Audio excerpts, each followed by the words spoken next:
Hello everyone and welcome to this next LM simulation video here on YouTube. So today we are looking at something very special indeed. We are not looking at the Class 43, although that is exactly what we're looking at right now here at London King's Cross on the East Coast Mainline merge here in Train Sim 2022.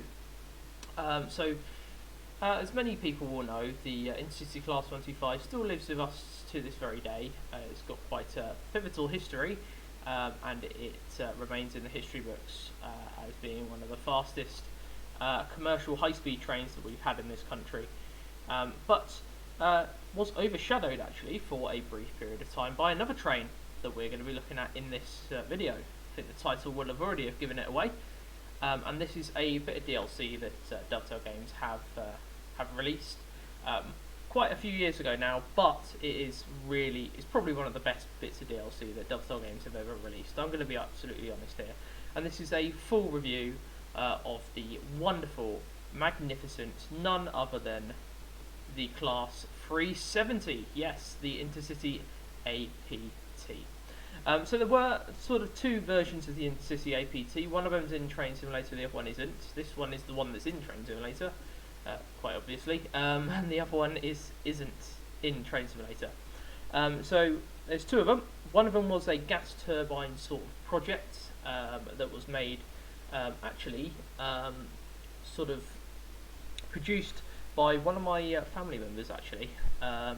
Sort of going down the timeline and the family tree quite a long way, but I am in the family tree of a gentleman called Raymond who worked on the APT, not this one, but the other one, the silver one, the one that never even made it out of the test labs really. So that was a first look at the APT. This was the commercial version of the APT. I mean, either way you look at this train, it was a failure, unfortunately. The silver one a little bit more so than this one. However, both of them were not successful in achieving what they actually went out to achieve. Quite ironic, though, that we ended up with these HSTs to this very day. 43152. No idea where that is at the moment. Might be up with, could be with ScotRail, quite possibly. Anyway. We're looking at the Intercity APT. So the reason this didn't really launch was due to lots of different issues. When I say issues, technical issues, they had technical issues for days, which is rather ironic because the amount of technical issues this has had across its lifetime nowhere near beats the amount of technical issues that the Class 701 fleet of South Western Railway have had. I think that's had maybe 30 times more failures than this has had, and they're still wanting to go ahead with that, so it's a bit of a weird one. I think back in the time, that many failures, they just wouldn't put a train in service as a result of that. It was also very expensive. It was a project that was going to allow us live running of up to 155 miles an hour, but I think the feedback from the customers was also a bit topsy-turvy when it comes to the tilt. You can tilt trains, but there's a level at which you find it comfy and you sort of notice it and you don't. The Pendolinos, the Class 390s that live to this very day, they have a variation of this sort of technology that was built into those trains as a result of Alstom building them, and they tilt. Obviously not to the highest line speeds that this could tilt to, but they've deemed it possible to be able to maximise the amount of time you can run at 125 rather than this, which the aim was to run higher than 125. So that's a bit of a different situation, you see. So anyway, we're going to have a look into this. A wonderful bit of DLC by Dovetail Games. The real APT, the silver one, is up at Shildon, the National Railway Museum, and this one, there's only one surviving of each, I believe, and this one is over at Crewe Heritage Centre. I don't know if it's this specific one, but the only surviving APT is there, one of each, basically. Anyway, we're going to have a further look into this scenario. This is one by LW Sim over at Alan Thompson Simulation. for the East Coast Main Line merge. We're only going to take this as far as Peterborough today, just because it's well, it's nearly about 11 o'clock at night here, so I do need to get this this recording done. But also, I'll be putting this on live stream as and when my next live stream is. So do keep an eye out. It should have been on my live stream either already or upcoming. Right, let's have a look into the APT. It comes with a full manual, which you will need to look into because it is quite in depth. Anyway, the APT never ran on the East Coast Main Line, so anyway, let's read this to us. Good morning to you, driver. Welcome aboard the APT, the Advanced Passenger Train. This morning you'll be taking this innovation on a service up to York. You'll call it Stevenage, Peterborough, Grantham, Newark, Northgate, yeah, Retford, Doncaster, and finally York. Please do enjoy the drive and go easy on her. Okay, can do. So welcome to the cab of the APT. Extremely in depth this simulation. I can definitely assure you of that. I think we're starting off cold and dark, so we might need to turn the batteries on and stuff like that. I'm not too entirely sure. Are the batteries on?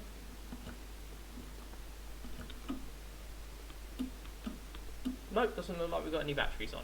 Right, so we've got to start off cold and dark then. That's interesting. I haven't had that much experience of using this, so you'll have to bear with me. So start up from cold and dark. Shift B to turn the batteries on. There we go, so the batteries are now on. Wonderful. And then also you need to go Shift M to insert the master key. So there we go, something's happened. Place the reverser into auxiliaries, neutral. Cancel the AWS self-test warning. So there is, I think, 4 notches on this reverser. It's either in off, neutral, auxiliaries, and on, as far as I can tell. So that puts it into aux. Yeah, I think auxiliaries and neutral are the same thing, so that should be alright. Anyway, so that's into auxiliaries. Press P or the pan up to raise the pantograph. Right, that works. Yep, that sounded like a very pantography noise. That's even a word. Start the motor alternator with motonator. That's a great word. With the Z key or the button on the left wall, both MA buttons depressed together. This will start the compressor to charge the brakes and the auxiliaries light will extinguish. Also, the CAPT self-test will need acknowledgement with the E key or the yellow button on the center console. So you've got an AWS button and you also have a CAPT reset button. Is that a 158 I can hear? Definitely hear something. Right, anyway, so it said we need to do that with the Z key, I believe.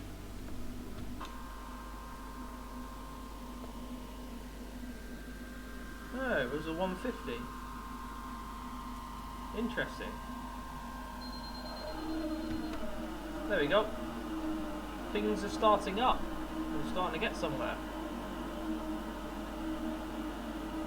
Oh, I like the retro feel of this scenario. This is nice indeed. Right. Okay.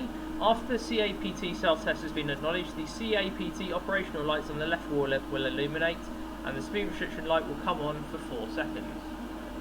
Okay, lovely. Right, so now we've got that. That's good. What else do we need to do? Anything else?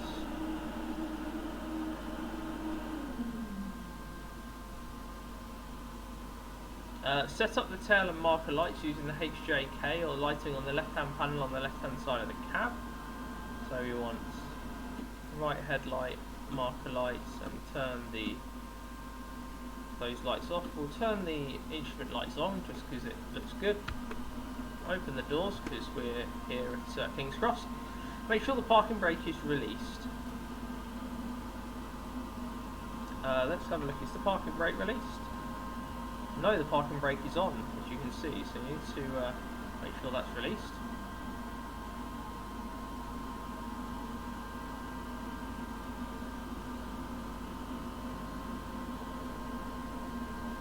There we go, so that's released out. Oh, another HST, very nice to see, that is for sure. You can open the doors on these. I'm not too sure how. I believe you can open the door on these. There is a very funny way to do it.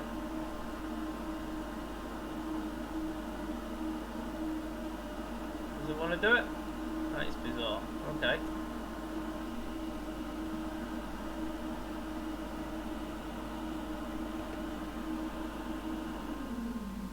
Move the reverser into forward. Da da da da da. Right, okay, super. So now we can just keep it like this. We're going to take the brakes down to about notch 5, which is where I like to keep them. Have a look outside the cab before we depart. Looks like we're ready to go.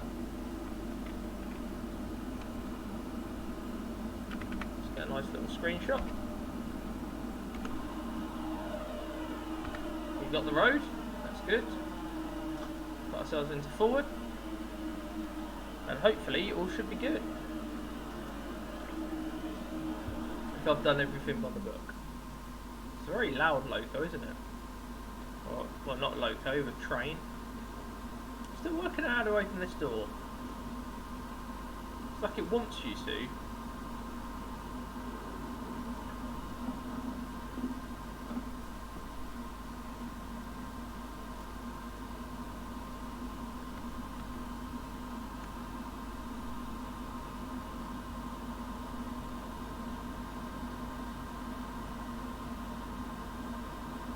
Just waiting for the driver guard button. Is he going to be in touch or?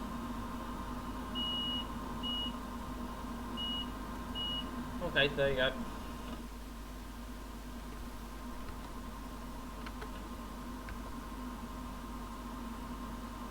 Oh, we're on the move. Wonderful. Okay, I did a little test scenario before this, and the train didn't move.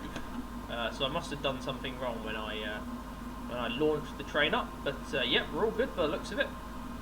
We've got a little speed dial here, which works very similar to the Class 395 Javelin. TBM 430 signalling is actually derived in many ways from this signalling system that was used on the APT, CAPT, you see. So very interesting indeed. No idea why there's a 56 part there. That's interesting. I'll tell you what though, this is a very loud train. Very loud indeed. I can barely hear myself, let alone anything else.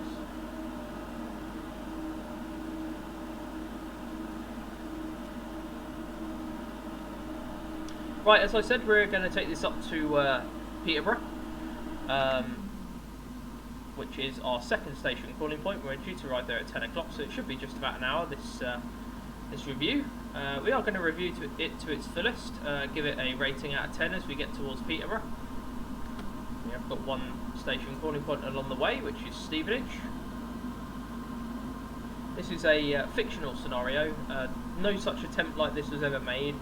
The APT was purely a West Coast mainline bird. As a result of it not being that successful, it never actually made it over to the East Coast mainline. Sadly, which was missed opportunity maybe, but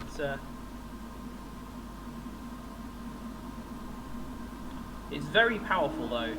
Both the brakes and the train itself are very powerful. So this is going to be a bit of a blast from the past, this scenario, with all the HSTs and old bits of traction that you're going to see in this scenario. It should be nice to see.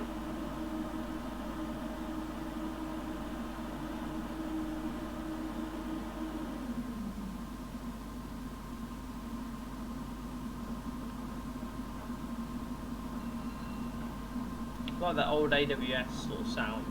Very nice indeed.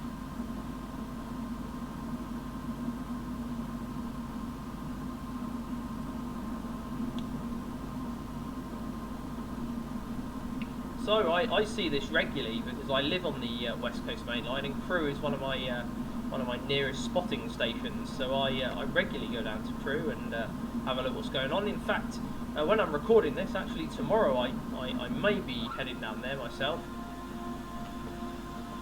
depending on what's available and what turns up. This train makes some very interesting noises.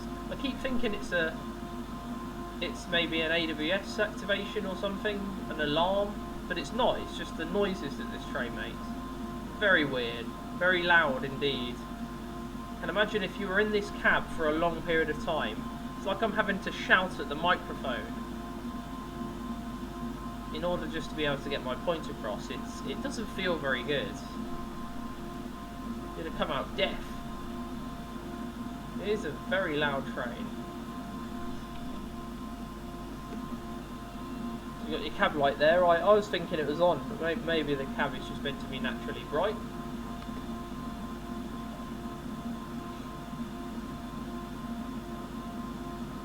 Anyway, we're coming up to our first station calling point. That's Emirates Stadium there of Arsenal. Well, I say calling point, not a calling point, but our first station, that is Finsbury Park, which we're coming up at very shortly. So that 150 we were following over there. Yeah, I think it is. Interesting. Never seen a 150 at King's Cross. Mind you, this scenario is meant to be based in the days gone by, I think is the right way to put it.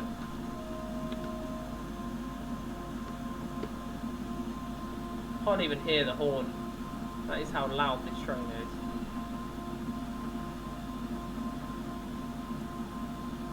Can't even hear myself, let alone the horn.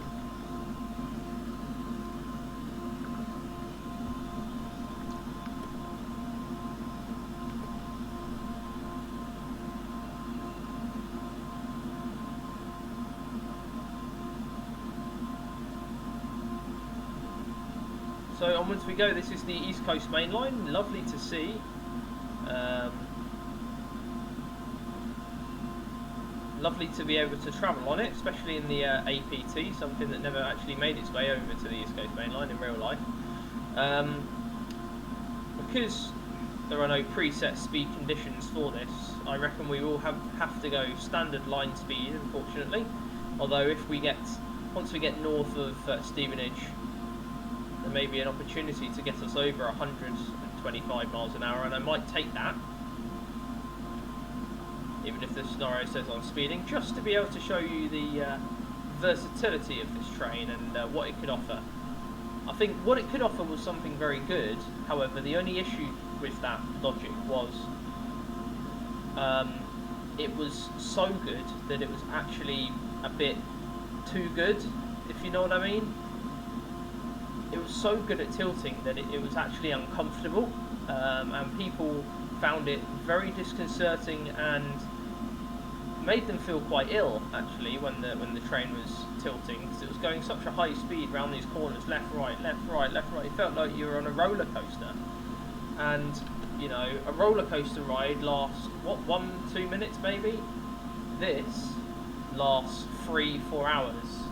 So I hope you can understand why people didn't want to go for this idea. I mean, it was a great idea, but unfortunately, I think they just overestimated the amount of tilt. The idea is, I think, and we've had to sort of take this sort of logic into the 21st century, as the government have had to prove themselves.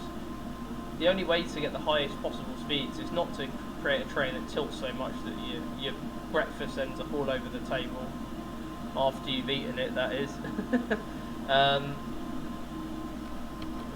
The answer is to have, as they do in France, dedicated high-speed lines, and that's what they're trying to do with high-speed 2, although unfortunately we don't have the same funding system they have in France, and therefore everyone has to pay for everything the government does anyway, regardless of what it is. And there's no sort of private investment into this. High Speed 2, I don't want to make it sound like it's an elitist train service, but it would make a lot more sense if, and it would probably be built a lot quicker and a lot more successful, if the private investment was there for it, but unfortunately there isn't any.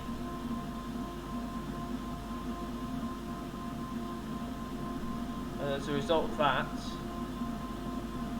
High Speed 2 will take a while to be built, and I don't know how much of it will be coal. I mean, they're saying that they want to build it in sections, which I think is sort of opening the floodgates with High Speed 2 to allow them to cut off different parts of the routes if they see that they cannot build them.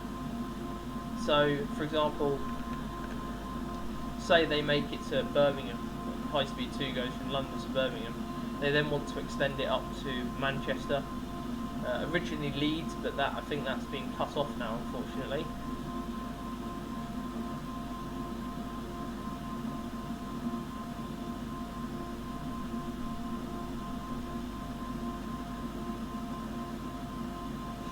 I think maybe once they get to Birmingham, they might go, well, we've run out of money now, so we're going to have to keep it at Birmingham. And then we've got a dedicated high-speed line that's costed billions, that literally just links one city with another, and it doesn't actually save any time. In fact, it's just, it'll become a railway that no one can afford to travel on, and that was built for no reason. Because, you know, the idea of High Speed 2 is it's got to be built to the fullest extent. It's got to be built all the way to Manchester, or all the way to Leeds, or nothing, or don't build it at all, because the amount of time you're going to save on that train between London and Birmingham is negligible. It's where it starts to snake round after Birmingham. That's what needs to be fixed. It's a pretty straight journey. I don't know if you've ever been on a Pendolino, but it's a pretty straight journey out of Euston up to Birmingham. We'll forget about the Chilterns. That's if you choose the Chilterns over a Pendolino to go to Birmingham, and time is an issue, then you're bonkers. Sorry, you really are. It's the Chilterns is one of those railways that it's only there because people need to get from A to B on it. They're commuters and stuff like that. Whereas I believe the West Coast Main Line is much more of a sort of, you go to Edinburgh on it, you go to Birmingham on it, you go to Manchester on it. If you wanted to go from London to Birmingham, you are much sooner going to choose a Pendolino than choose a Class 68 or a Class 168 that operates out of Marylebone. So I can never understand why they've got two lines that go to exactly the same place. Certainly very interesting, but anyway, we're making our way up on the East Coast Main Line here, this wonderful Class 370. Let me see if it's got a passenger view. I don't think it's got a passenger view, because I'm pressing the number 5 and nothing's happening. So that's interesting. Passenger view button would normally be with this button here, but nope, nothing at all. Let's watch our train as we come past. Oh, 47.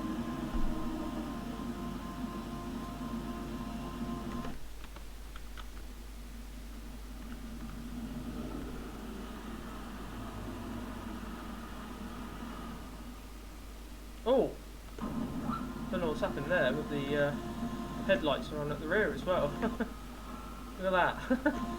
That's not good. Oh well. I'll try and fix that once we get to Stevenage, which is only 13 miles away.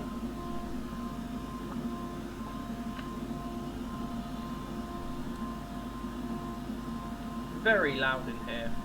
Wonder if there's any way to turn that stupid noise off. What is it? Sounds like some sort of fan.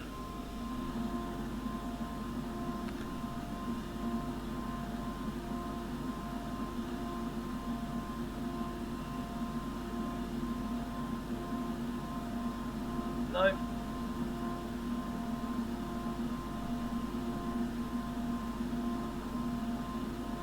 There is literally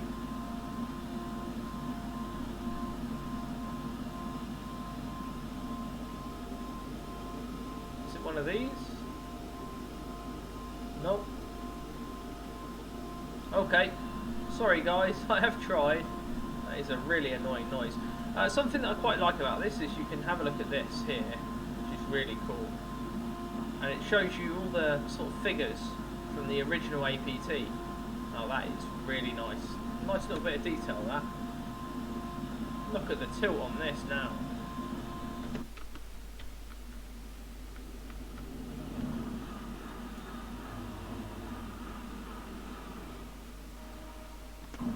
Very cool. And very loud at the same time. So we're just 10 miles from well, I wish we were 10 miles from Peter. We're at 10 miles from Stevenage. We're on our way. Gradually getting there. We're due... Are we a little bit early? Due 9:28. Looks like we're due 9:26. So we are.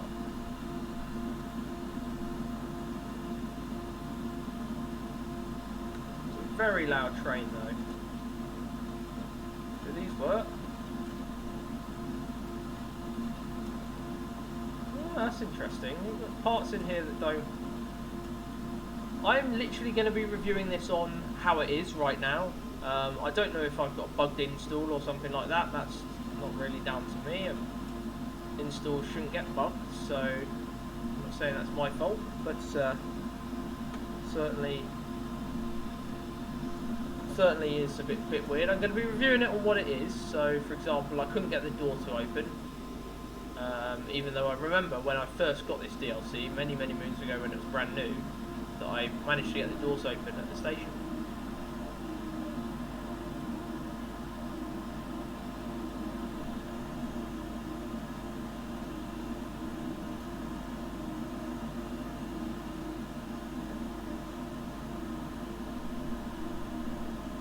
It's got the old BR clock in it, which is nice to see.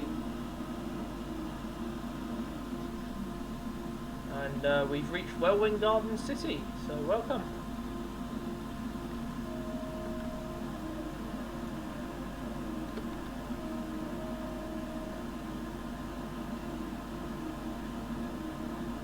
Definitely not far from Stevenage now. We'll be there nice and soon. In fact, doing quite well actually. We're running quite a fair bit early.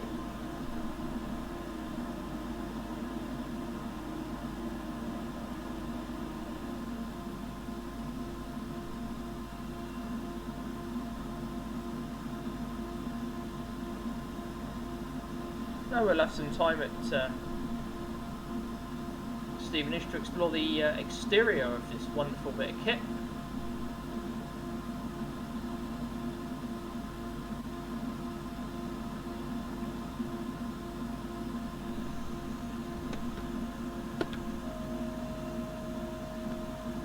Do you like the horn? I think it must sound better outside. We'll check it out once we get to Stevenage. I'll have more than enough time to do that.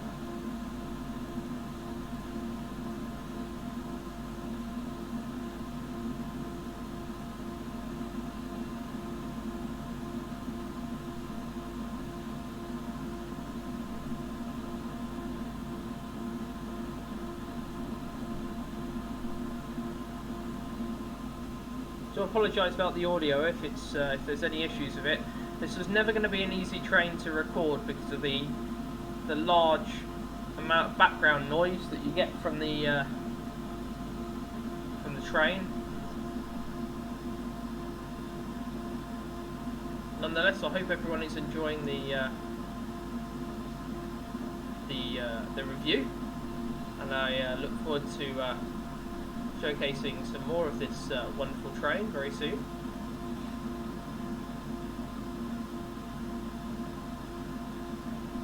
Wanted to review this particular bit of DLC because it's kept seeing it on my way to and from crew, spotting there, doing what I needed to do, and I kept noticing it just parked there, and it looks fantastic, and the tilt function actually works as it does, or as it always did, which was wonderful to see.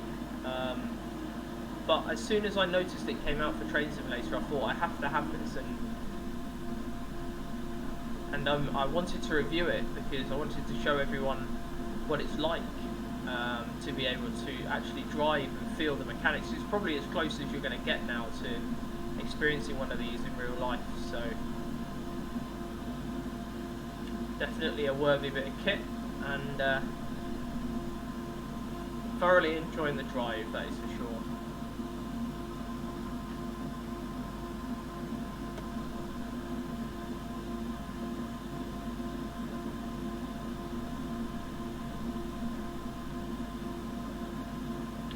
So the APT has very good brakes, so we don't need to brake almost till we're about a mile out.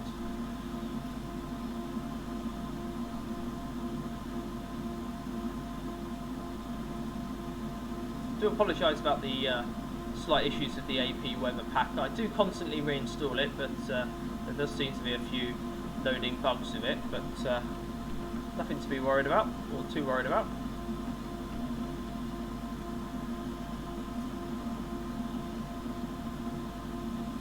Anyway, welcome to Stevenage, which is our first station calling point on this fantastic train.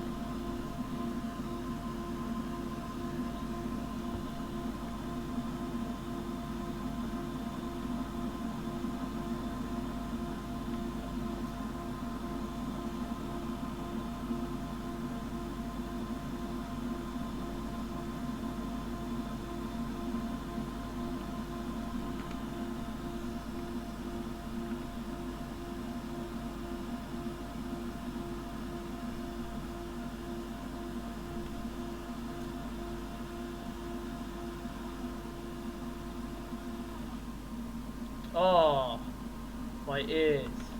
Having a lovely, well-earned rest.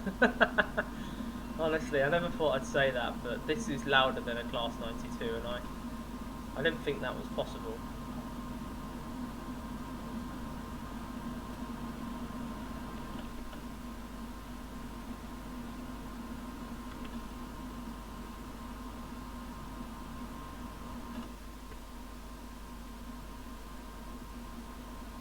Now, I am going to sneak peek something else into this video. This is a little caveat. And there we go.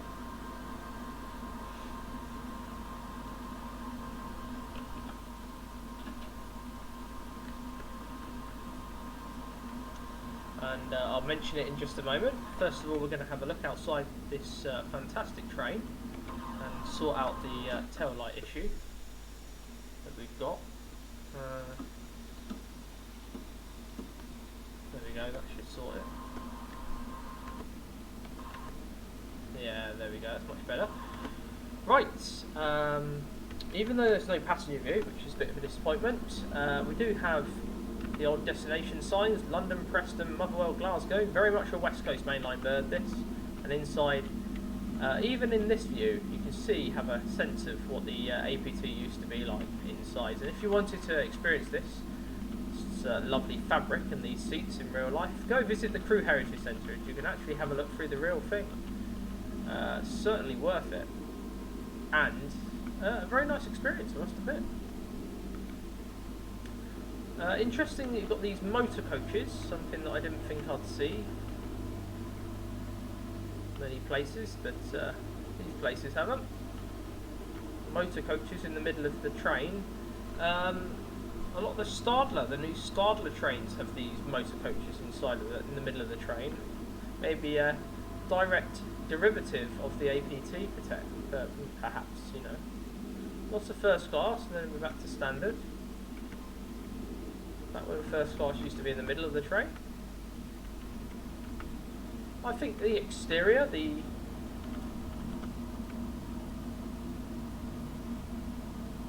think the texturing looks very, very nice indeed. Danger, this gap may close. Yeah.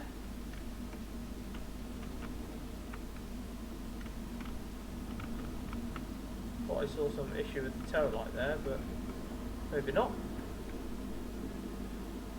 No, a very, very pleasant train to drive and enjoy, and we're going to take this all the way up to Peterborough, so you can have a full-on experience of what this is like.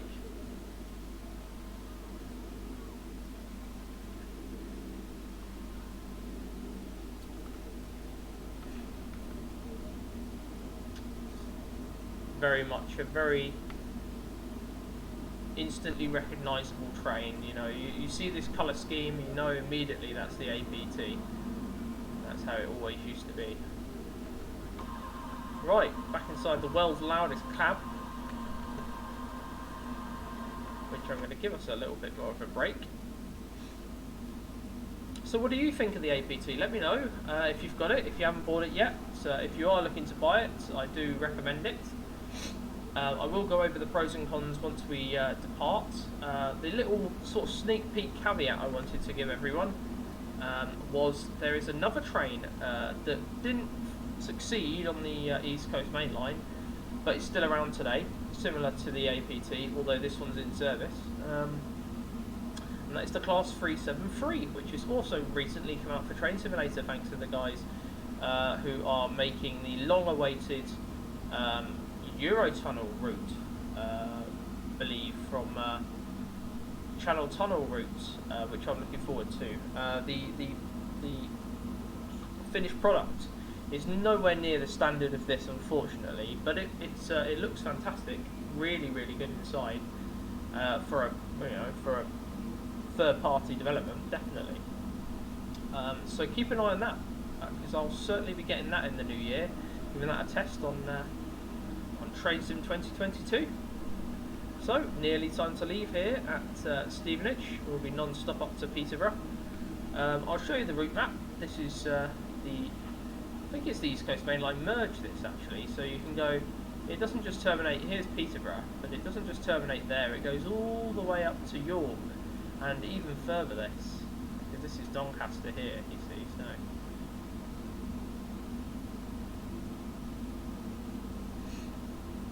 So we're here at the moment.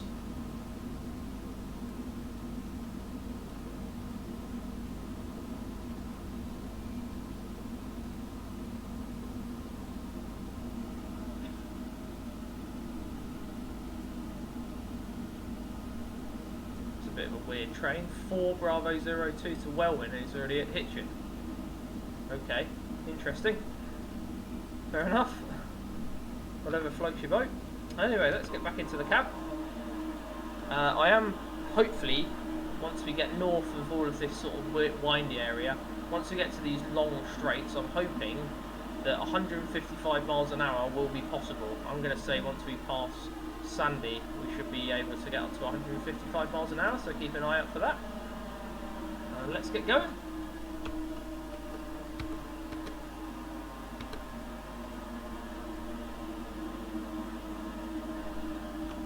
Oh, let's do the horn so that everyone knows what it looks like and what it sounds like.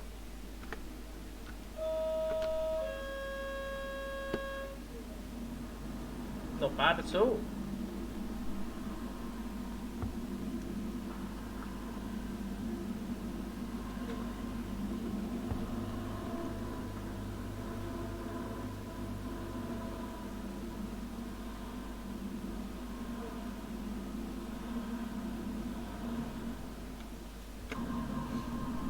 Onwards we go.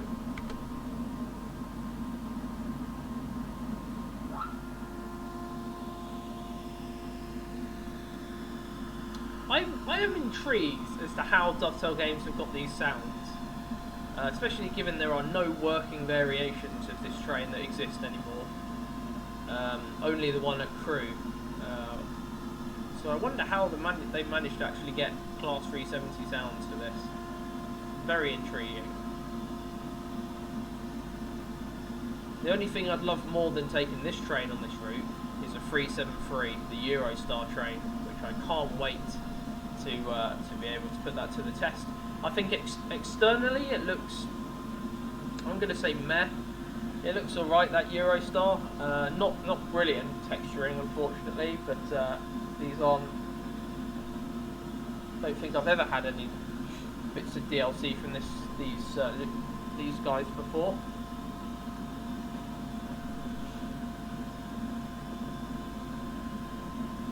So it'd be interesting to see what their Eurostar is like.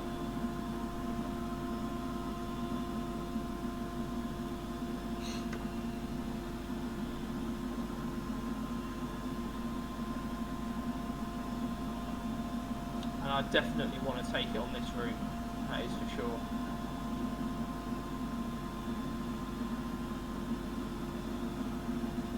Right, so we're going to go up to 155 once we pass Sandy. Just as a little test, see how well it does. HST! It's ironic how that thing, which looks so much older than this, that was the one that survived and became the powerhouse of the railway, and this is the thing that got scrapped. I find that very scary, almost.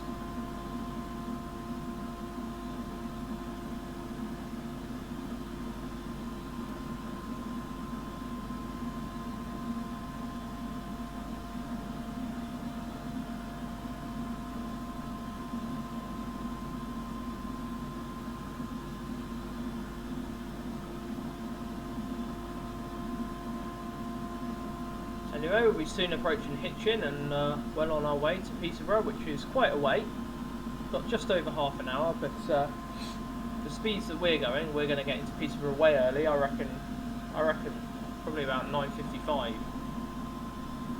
The speeds we're going to be doing. So let's see how well we perform.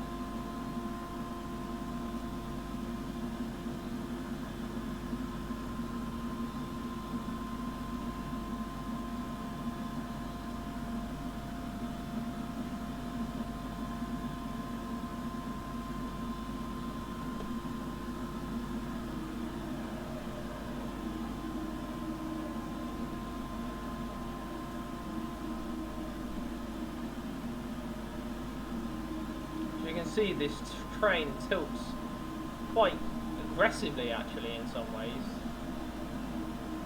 And there's the flyover that goes over to Cambridge and stations towards that direction.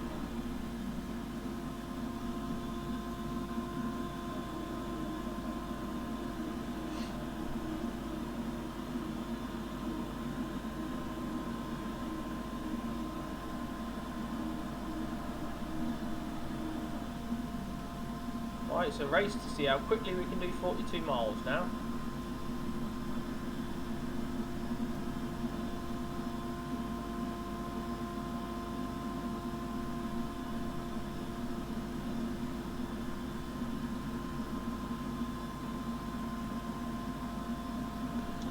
Let's see where Sandy is. So we're here.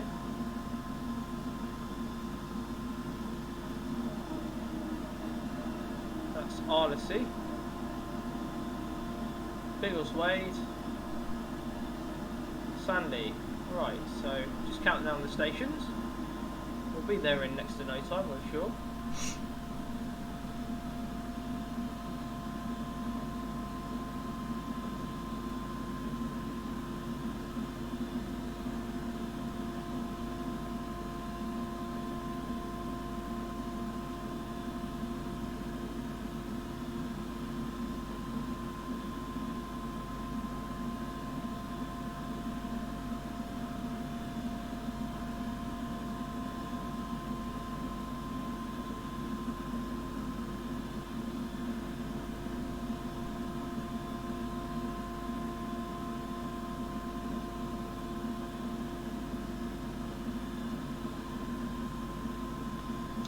So, now that we're really getting into this APT, I can finally tell you what I feel. So I feel that this is envisaged as a very premium product, a very high quality product, something that Dovetail Games have put a huge amount into. Look, just got an achievement actually, that's very cool. APT Endurance, tells you how many times I've driven this train. Anyway, I feel that there's been a lot of thought gone into this, care, love, attention, and it's a really, really nice bit of kit. It's one of my favourite trains, the APT. It showcased what we could do with the railways, and I think that the Pendolino is a homage to that in a way, to say, look, I know we couldn't do that then, but look what we can do now. And it's a very exciting time we live in, definitely. So, and I think it's quite amazing how much loco haul trains we still have in the country, given how much development has taken place, literally.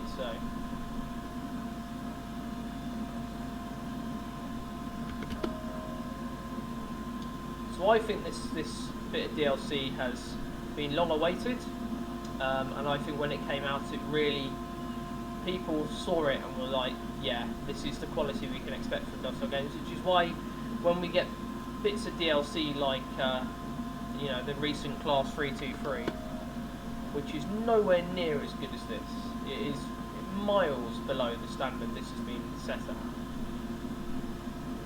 It makes me feel, you know, why there's different standards for different trains in this in the simulator. Why can't everything be at the same high quality? Because it feels to me that they've spent years working on this, perfecting it, getting the sounds right, getting the feel right. You know, even the minor little details. Like if I look down here, you can see it's got that sort of that weird sort of brush inside as you sort of pull the levers. Makes it feel very sort of hard, very British Rail-like, you know. Very, very nice details have gone into this. I can absolutely assure you of that. The colouring, the texturing,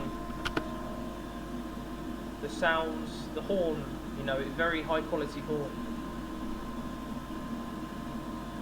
The interaction with the train, miles more than what you get on the Class 323, and I'm wondering why does this train have so much more that you can do in it than any other? Special treatment? I don't know. But for me, it touched a nerve when it came out, because I didn't know whether they'd pull it off. I didn't know whether they would really capture the element of the 370, the innovation that was the APT. And they've done a marvellous job. They've absolutely knocked it out of the park with how much detail they've put in, the interactions that you can have with the train, the different aspects of it. You know, there might be a few niggles here and there that need ironing out, but once they get ironed out, you have got a very, very high quality product that I didn't expect to come out of Dovetail Games' library. So this to me is almost could be made by the guys at Alan Thompson Sim. It could be made by, you know, very, maybe even AP Ultra and Powerhouse level. Very high quality indeed. Anyway, that was Sandy, which means I am going for the kill. 155. Do or die.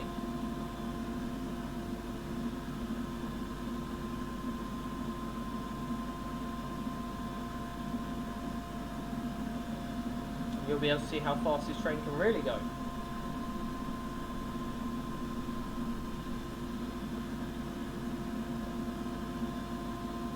That is shaking quite badly now, isn't it? Blimey.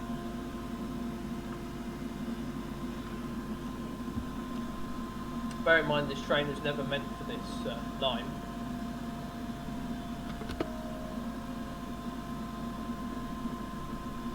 That being said, the East Coast Main Line was the chosen railway for testing of 140-mile-an-hour running.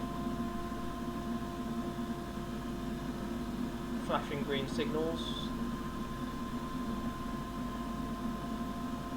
So it does have the ability to be a true high-speed line if it wants to. So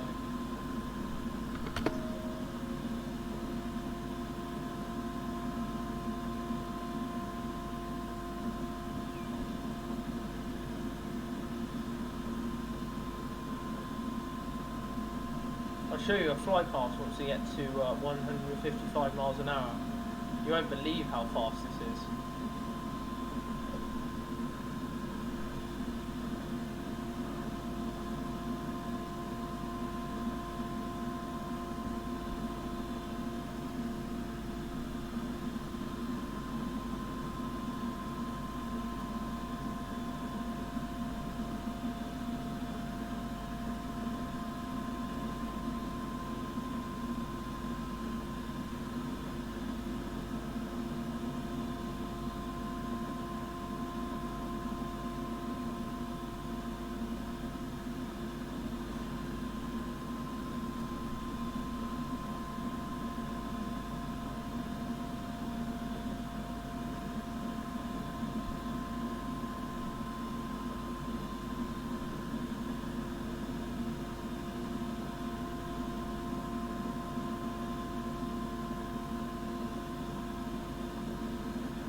Nearly there.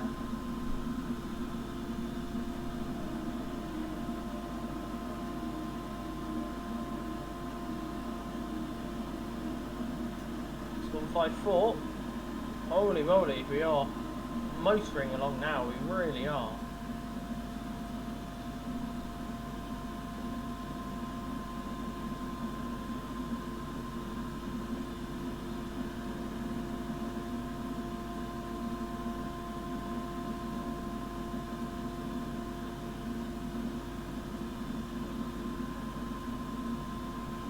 Get to 155. There we go.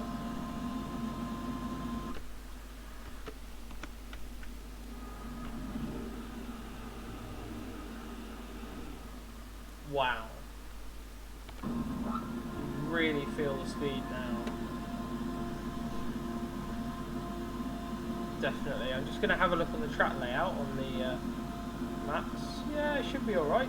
We're on a dead straight section, so keeping us up to notch 3, that should do.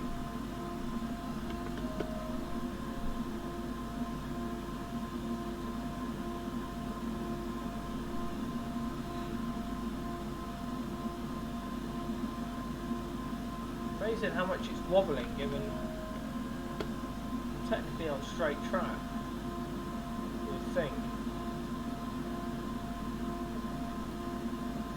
So we shaved 4 minutes off the arrival time already. Let's see how much longer we can shave it off.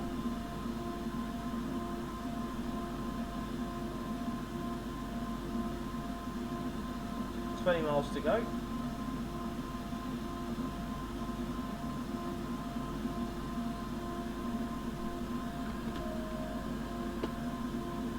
It does feel fast now, doesn't it?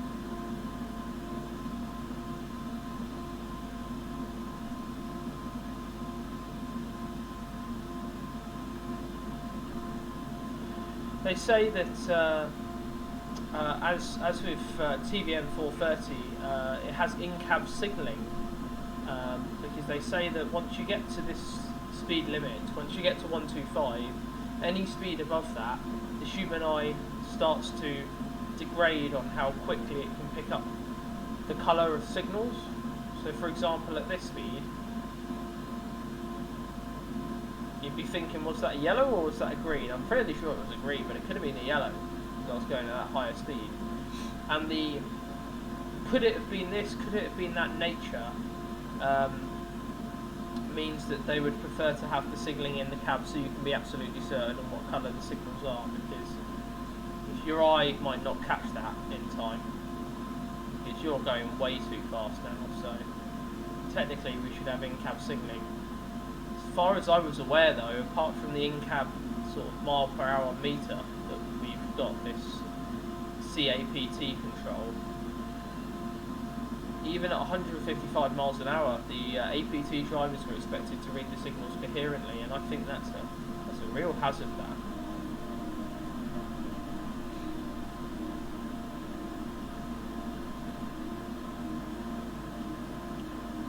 So many reasons why this didn't work, this train. Magnificent to see though, and I think the effort in trying to make a high-speed railway in the UK has been exactly what we needed, because if we didn't have this, we wouldn't have known that we had the ability to be able to develop the tilting technology.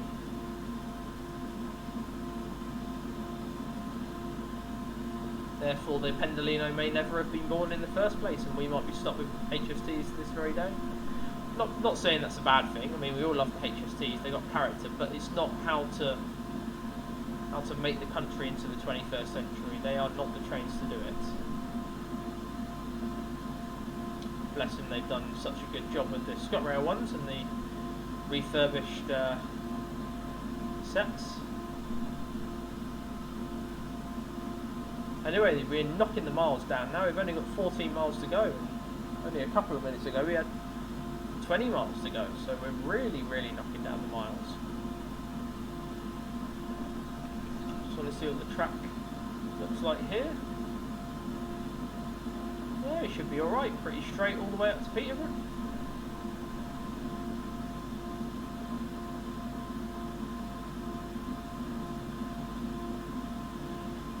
So, now that we're coming to a conclusion of this Class 370 review, I'll say my views on it. I'll be honest, it's a fantastic bit of kit. I thoroughly enjoyed driving it. The noises are a bit annoying, but if they're prototypical, then I can't fault them. Maybe it was this annoying to drive a Class 370. Older trains were always much louder.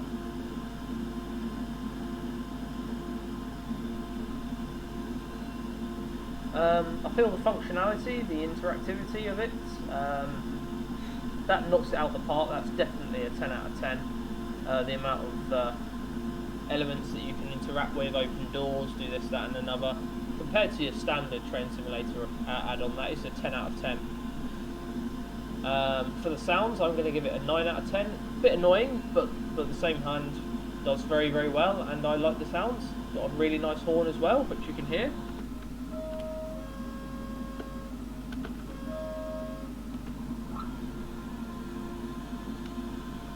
So yeah, definitely a 9 out of 10 on the sound front.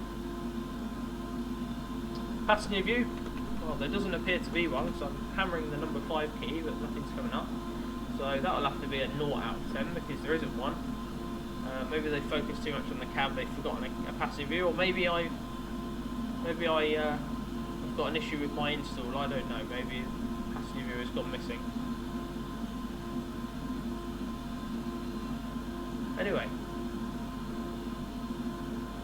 weighing into account the interactivity, the sounds, the elements. Overall, this DLC is a very, very, very good bit of kit, and I would definitely put it overall probably a 9 out of 10. Really, really good. Probably one of the best train DLCs that have ever come out of the guys at Dovetail Games. Really, really worth it. And if there are any winter sales to be had on Steam,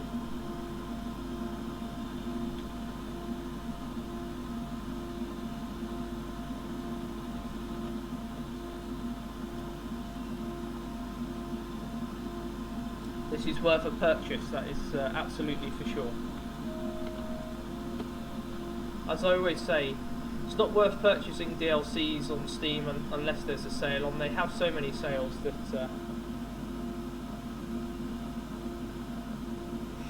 it's not worth buying it when there's not a sale on. So I can confirm at the moment the Class 370 is on Steam for $14.99. It's a TS Pro add-on. Very nice bit of kit indeed. Although wait for a sale. I'll have all the links in the description below if you want to have a look at it, peruse, and have a go at driving this fantastic train yourself. It does come with some really good scenarios. This scenario is not included, however I will include it in the description below. It's by LW Sim on Alan Thompson Sim. Really good scenario. If you drive this all the way up to York, as you can see, we're not doing that today. We're only terminating here at Peterborough. But it has been very fun indeed. As I said, look, 5 to 9. Come in about nearly 10 minutes early.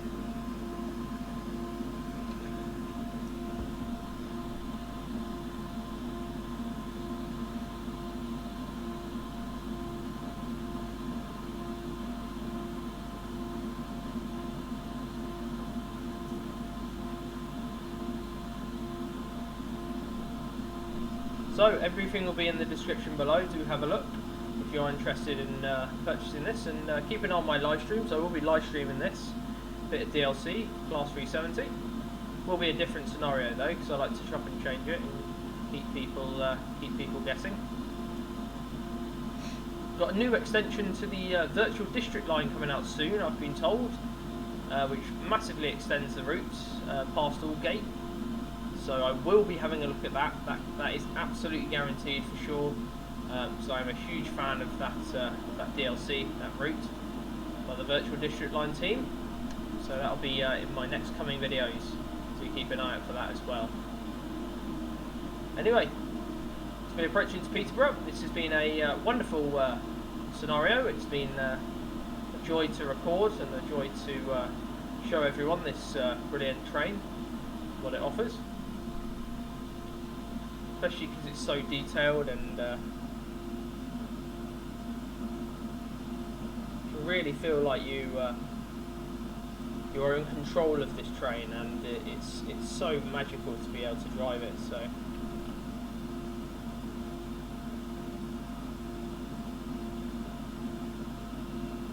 But here we are. This is Peterborough, which is our next station calling point. Once again, all the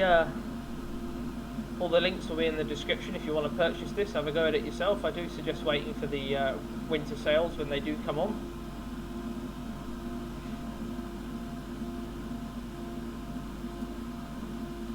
But for now, that's me. This is a 9 out of 10 add-on from Dovetail Games, a definite must-buy if you are interested in the advanced passenger train and the history of the British Railways.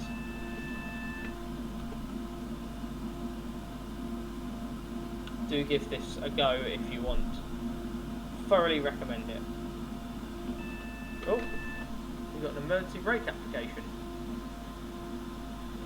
Because there's no signal.